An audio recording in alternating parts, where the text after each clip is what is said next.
Rapat paripurna dengan agenda jawaban Wali Kota Malang terhadap pandangan umum fraksi atas pembentukan susunan perangkat daerah dan pembangunan gedung dipimpin oleh Wakil Ketua 2 DPRD Kota Malang Trio Agus Purwono.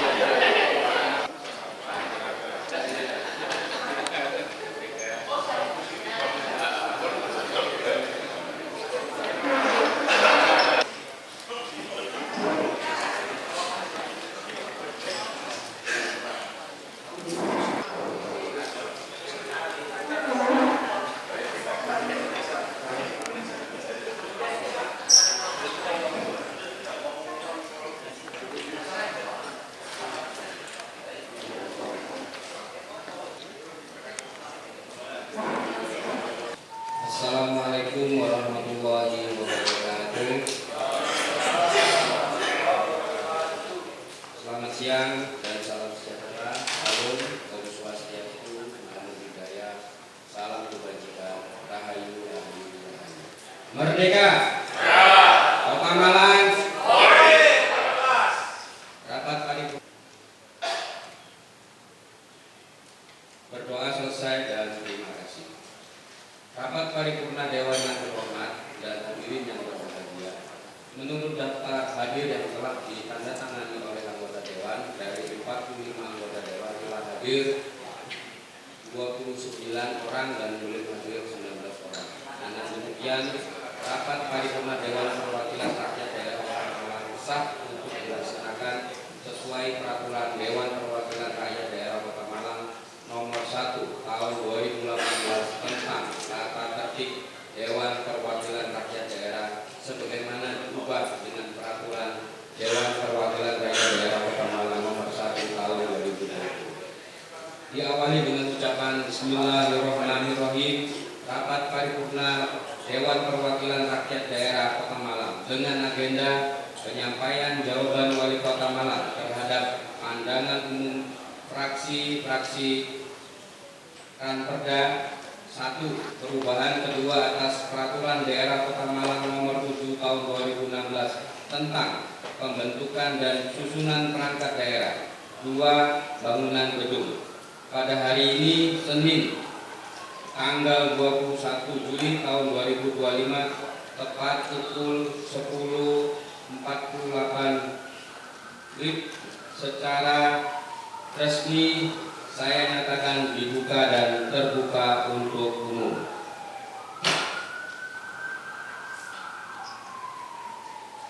Yang terhormat Saudara Wakil Wali Kota Malang, yang terhormat yang saya hormati Saudara pimpinan dan anggota DPRD Kota Malang, yang saya hormati Saudara-saudara Porpimda Kota Malang, yang saya hormati Saudara Sekretaris Daerah Kota Malang, yang saya hormati Saudara staf ahli, asisten, kepala perangkat daerah dan direktur perusahaan daerah di lingkungan pemerintah Kota Malang, yang saya hormati Saudara pimpinan partai politik Kota Malang serta hadirin yang berbahagia.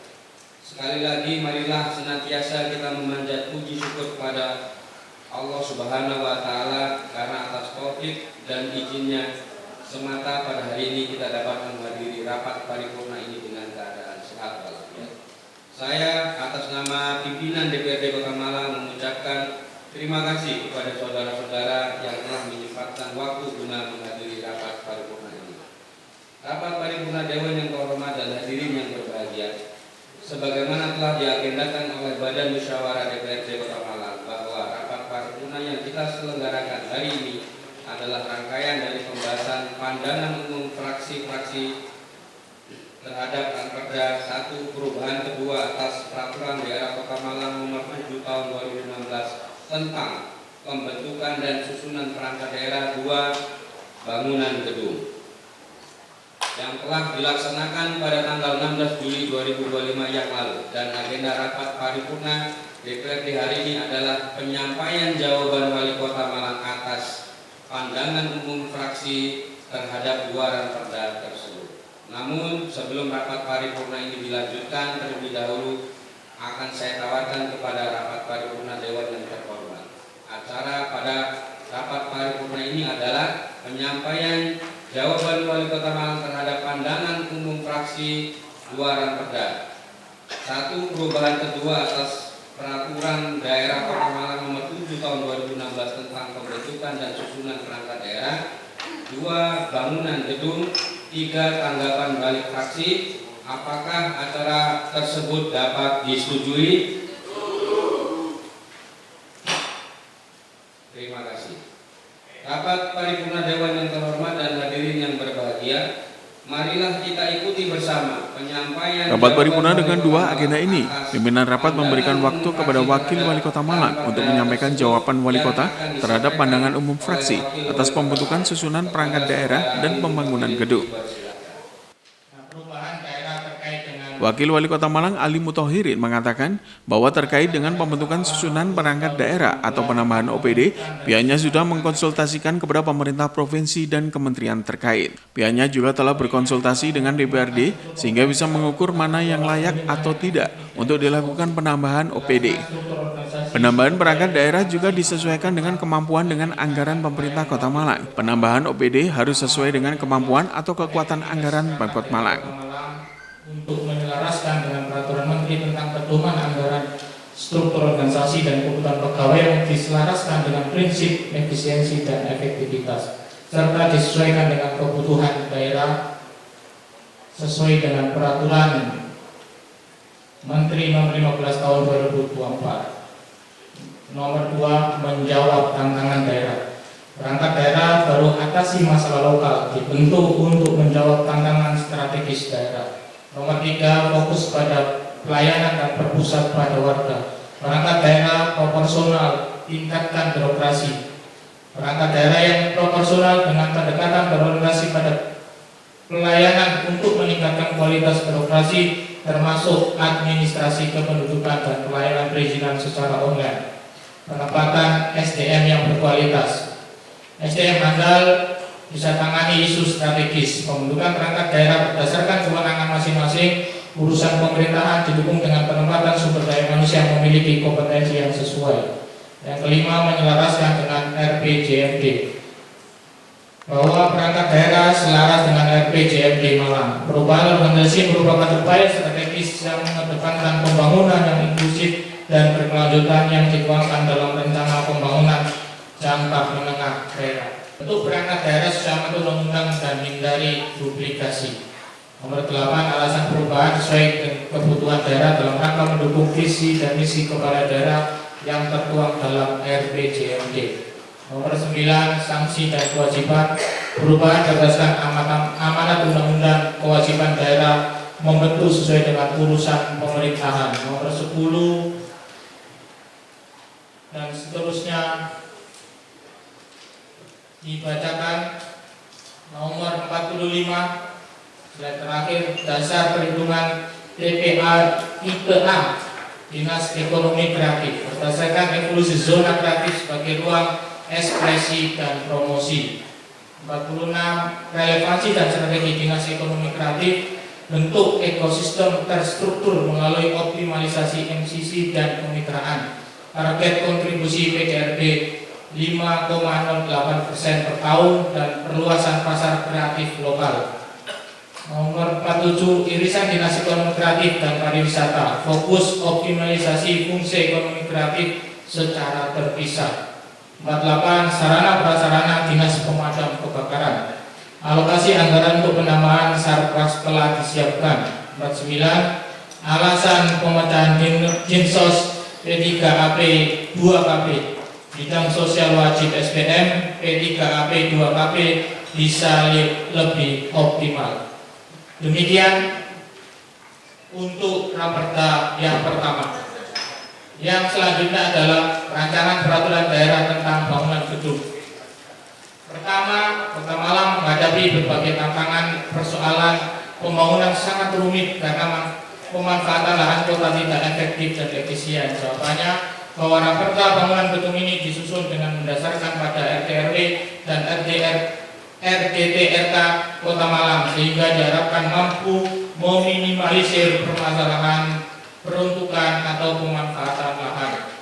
Yang kedua, terkait adanya pembangunan yang tidak memperhatikan detailisasi pembangunan. Jawaban bahwa substansi raperda bangunan gedung dalam implementasinya dapat meningkatkan fungsi proses persetujuan bangunan berdasarkan kajian teknis yang disusun oleh konsultan. Ketiga, terkait dengan pemanfaatan lahan, daerah kumuh, bangunan yang sangat dekat dengan daerah aliran sungai, rel kereta api yang tidak sesuai peraturan dan perundang-undangan. Jawaban bahwa dengan pengaturan pada ramperda bangunan gedung ini dapat meminimalisir tumbuhnya bangunan liar dan kekumuhan. Nomor 4, terkait dengan aturan tata ruang dan wilayah Kota Malang yang kurang memperhatikan peruntukan dan dampak lingkungan yang ditimbulkan dari keberadaan gedung. Jawaban bahwa dengan pelaksanaan peraturan daerah tentang bangunan gedung mensyaratkan penyusunan dokumen lingkungan SPPL atau UKL, UPL atau AMDAL dalam pengajuan permohonan. Nomor 5, sebagai kota terbesar kedua di Jawa Timur dan sangat diperhitungkan terkait konsep kampung deret, kampung susun dan rumah bersama bisa menjadi salah satu opsi kebijakan dengan mengadaptasikan karakter masyarakat terutama yang hidup di bantaran sungai, berantas dan pinggir kereta api. Jawaban bahwa perwujudan kawasan permukiman telah diatur dalam ketentuan pasal 61 ayat 3 huruf B angka 4 Perda nomor 6 tahun 2022 tentang rencana tata ruang wilayah Kota Malang tahun 2022-2042.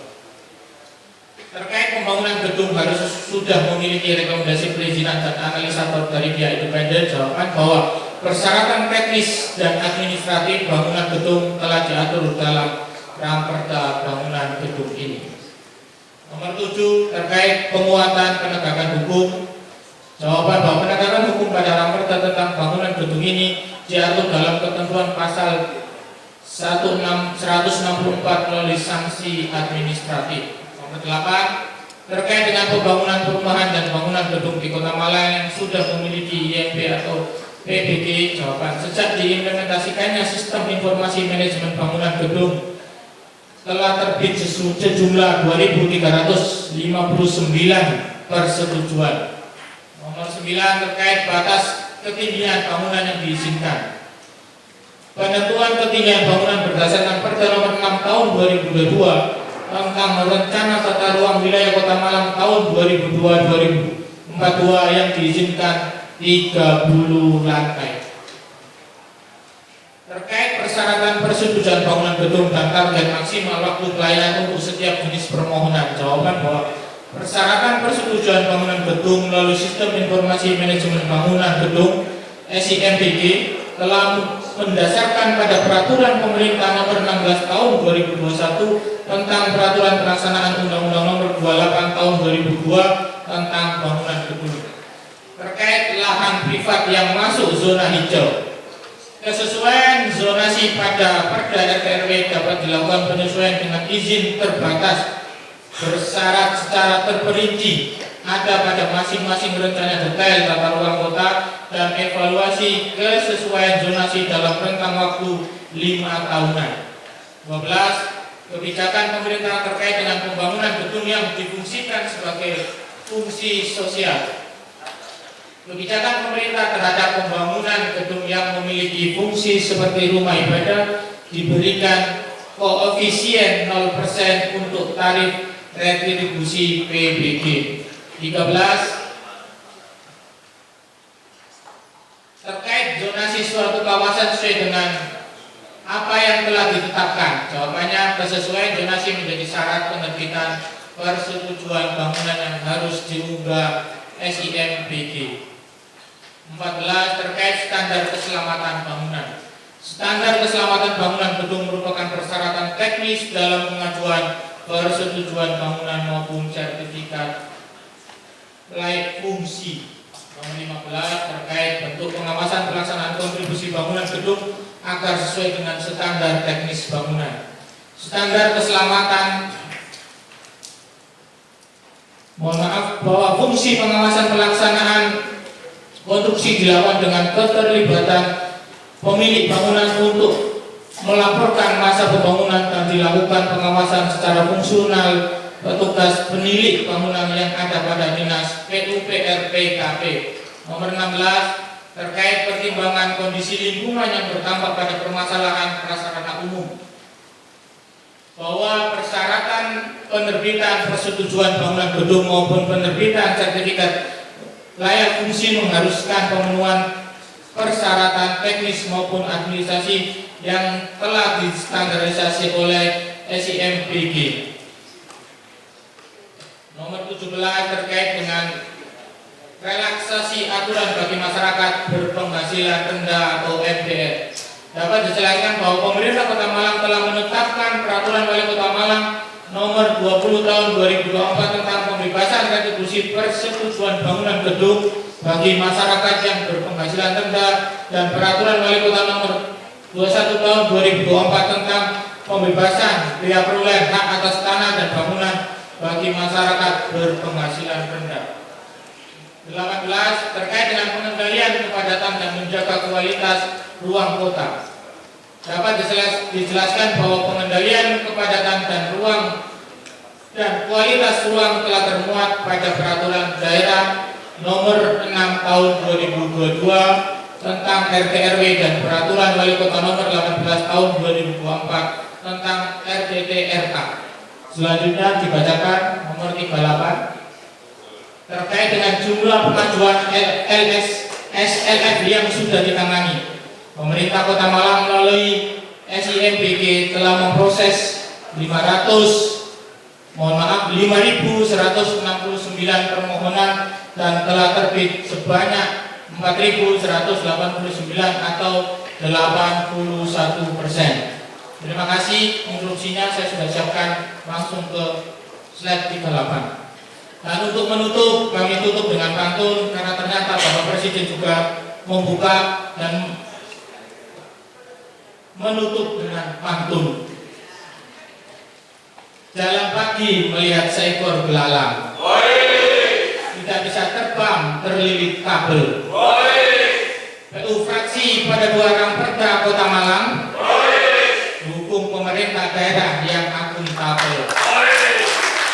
Yang kedua, naik perahu menuju seberang, angin sepoi membawa gendang, gedung tinggi menjulang terang, simbol maju Kota Malang. Terima kasih. Mohon maaf. Assalamualaikum warahmatullahi wabarakatuh. Terima kasih kepada Wakil Wali Kota Malang yang telah menyampaikan jawaban atas penanganan umum fraksi terhadap 2 ranperda tersebut. Rapat paripurna Dewan yang terhormat dan hadirin yang berbahagia, terhadap jawaban Wali Kota Malang yang baru disampaikan tadi, selanjutnya saya tanyakan kepada rapat paripurna Dewan yang terhormat, apakah dari masing-masing fraksi masih akan menyampaikan tanggapan balik? Tidak ada? Cukup ya? Jadi nanti dilakukan pendalaman di masing-masing langsung. Rapat paripurna Dewan yang terhormat dan hadirin yang berbahagia, karena tidak ada tanggapan balik dari masing-masing fraksi, maka selesailah seluruh rangkaian acara rapat paripurna ini sehingga rapat paripurna dapat segera kita akhiri bersama. Saya atas nama pimpinan DPRD Kota Malang sekali lagi mengucapkan terima kasih atas kehadiran saudara-saudara yang dengan tekun telah mengikuti rapat paripurna ini hingga selesai. Kemudian sebagai ungkapan rasa syukur terhadap Tuhan Yang Maha Esa atas rahmat dan hidayahnya sehingga rapat paripurna ini dapat terselenggara dengan tertib dan lancar. Untuk itu, marilah kita memanjatkan doa bersama-sama menurut agama dan keyakinan kita masing-masing. Berdoa dipersilakan.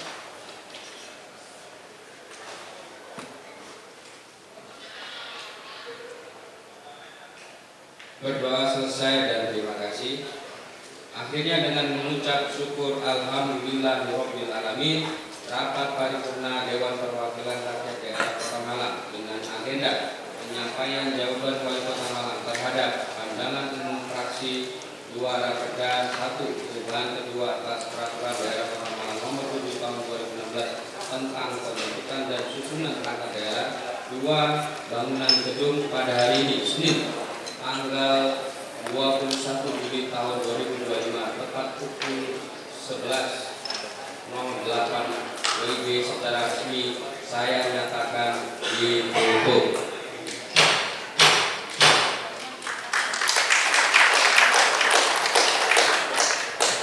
Terima kasih atas perhatiannya dan mohon maaf bila terdapat kesalahan. Wassalamualaikum warahmatullahi wabarakatuh. Salam Om Santi Santium, Namo Buddhaya, salam kebajikan, Rahayu Rahayu. Merdeka! Kota Malang! Kita bahas dengan teman-teman DPR, jadi kita nanti menunggu bahwa analis-analis kita sudah konsultasikan misalnya ke provinsi, ke kementerian terkait, dan tentu kan ada scoring dari provinsi yang nanti juga disampaikan oleh OPD terkait ketika hearing dengan teman-teman DPR, sehingga nanti kita bisa mengukur mana yang layak ditambah apa tidak. Nah, soal apakah itu membengkak sudah kita hitung, bagaimana kemudian kemampuan anggaran kita untuk menambah itu dengan beban kinerja atau target kerja yang akan kami lakukan untuk mengawal RPJMD yang sudah disetujui itu. Hasil hitungan sementara gimana?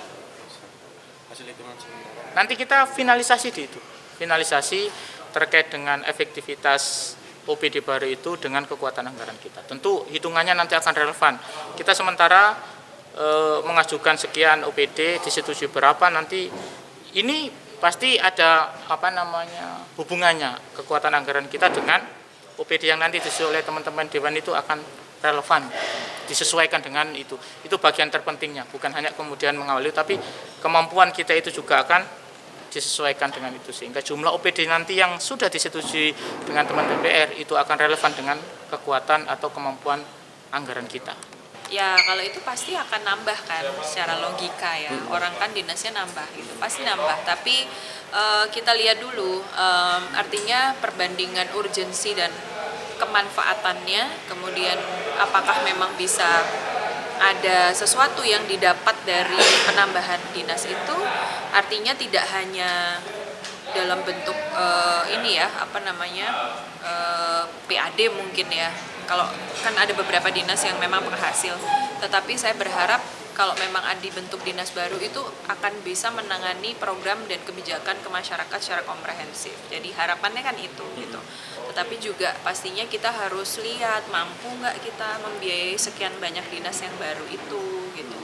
Kalau misalnya nggak mampu, daripada terus akhirnya kita memaksakan kan juga nggak bagus ya gitu. Sehingga itu sih harapannya kajiannya sangat komprehensif aja. Lebih memprioritaskan pelayanan publik. Iyalah pastinya. Jadi maksudnya atau esensinya harus dikedepankan dulu kayak gitu. Yang sudah masuk ke Dewan itu rencananya ada berapa dinas yang belum? Kalau total sih tadi kita lihat tambahan barunya sekitar 6 sampai 7 dinas baru. Dan sejauh ini yang paling mendekati untuk bisa diwujudkan di dinas apa, Mbak? Kalau iya Damkar sih. Kalau Damkar itu karena kita kan memang sekarang masih gabung dengan Satpol PP ya gitu loh. Nah kalau itu mungkin oke lah, karena kan hubungannya sama masyarakat, rescue dan lain sebagainya gitu ya, pelayanan terhadap masyarakat. Itu mungkin yang kalau memang mau itu cukup urgent sih. Diprioritaskan. Iya, karena kan pelayanan langsung ke masyarakat. Di Snaker iya dipecah dengan, tapi digabung dengan apa tadi, UMKM, koperasi dan usaha mikro itu. Itu sih.